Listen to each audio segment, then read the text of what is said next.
Hi guys! So I'm officially 36 weeks pregnant.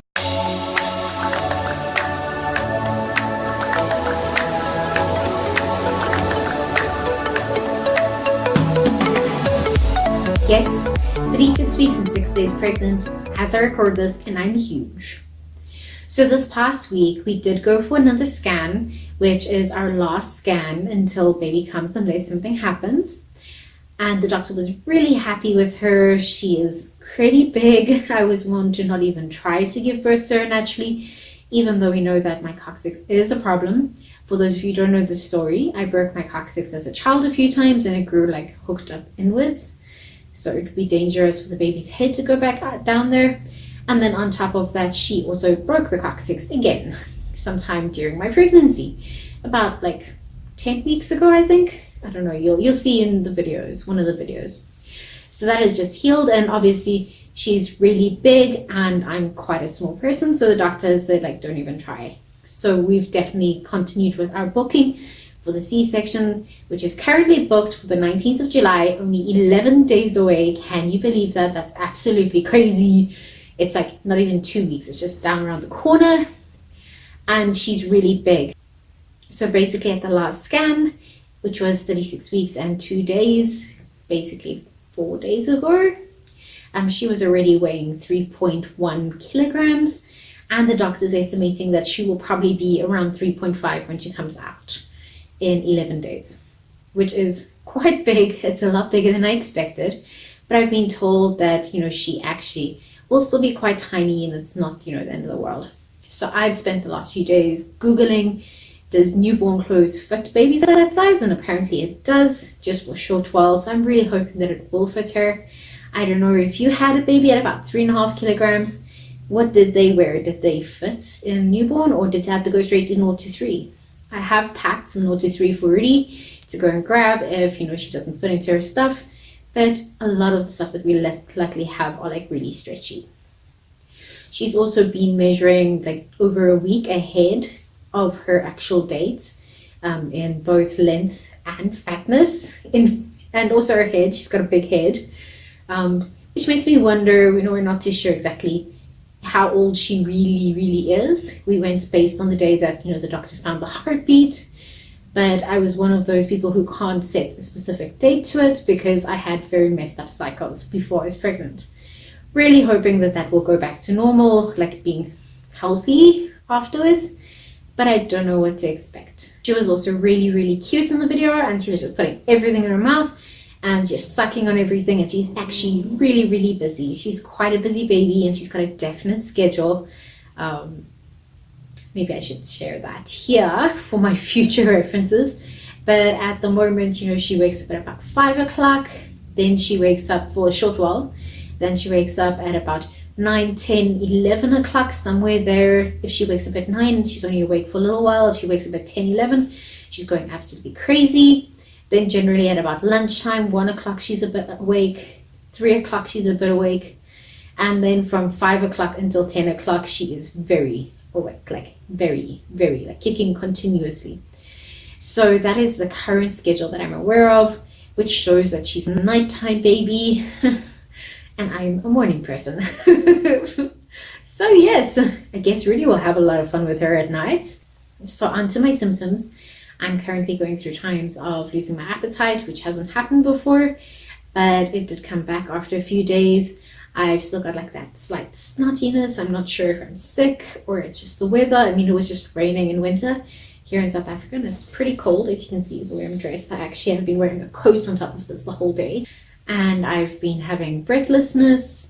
According to the doctor, she has not dropped, or if she did drop, she moved back up. So little baby has been like up here by my ribs, kicking quite a bit, which is uncomfortable, especially when she kicks the actual rib.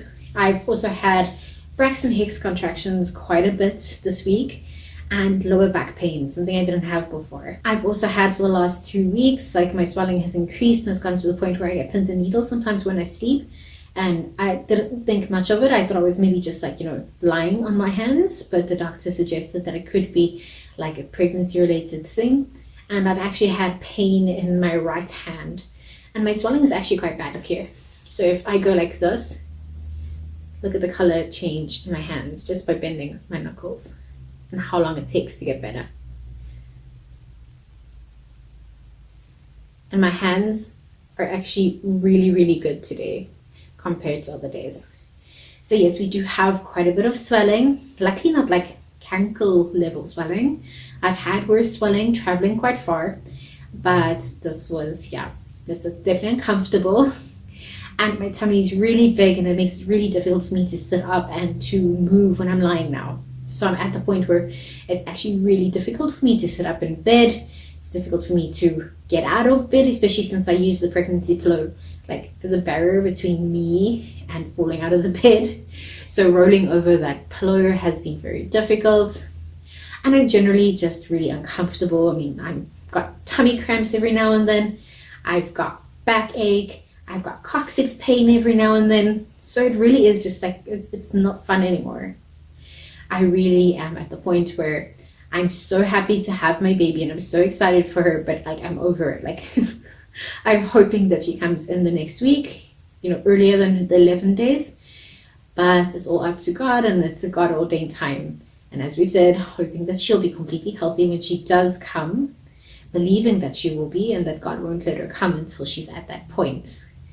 But to be completely honest, there has been a few times where I thought I was going into labor this last week, and I was actually quite excited. I was not worried, I was not stressed. I was like, yes. And then it stopped. So luckily I've never gone to the hospital for it just yet. But yes, there has been a few times when I seriously started getting ready. Making plans and things like that. Talking about that, I've gotten the car set up this week. So the car stuff in the car. We've got window shields. We've got a mirror, a car seat in there. I've put the baby on board signs inside. My hospital bag and her hospital bags are in my car boot. So wherever I go, they go with me. And yes, like we've kind of finished almost everything for baby. We're just, finalizing a few things, but baby could come today and we'd be completely prepared. We'd be completely ready for her. So now to just wait. So this is what my stomach currently looks like from the side, from the front, and from the other side. My big baby bump. So as you can see, my stomach is pretty big, but in my defense, my sister's been asking me, why do you not hate pregnancy all along and things like that? Because all of her friends and everyone around her has been telling her about how horrible pregnancy is, especially near the end. And to me, it's just been a miracle because I just really, really love food, and I've been able to eat whatever I want to without anyone looking at me funny. Yes. So the food has made this pregnancy a lot of fun. Obviously, she's worth it, and she's worth everything that's gone through. But that just really made me so much more comfortable. But I've also picked up a lot of weight. I can definitely tell on my bum and my legs. We'll see what's going to be the situation on my tummy afterwards. So if you have any tips on losing weight while breastfeeding and when you should start doing it, or if I should go and see a dietitian, let me know below. So this is possibly my last video update if I do go into labor earlier, but we will definitely be trying to record as much as we can on the day of her birth. And if not, if all goes according to plan, my last pregnancy update would be next week Sunday at 37 weeks and 6 days pregnant. So remember to subscribe, give us a big thumbs up, and let us know how your pregnancy journey is going. Until next time, bye!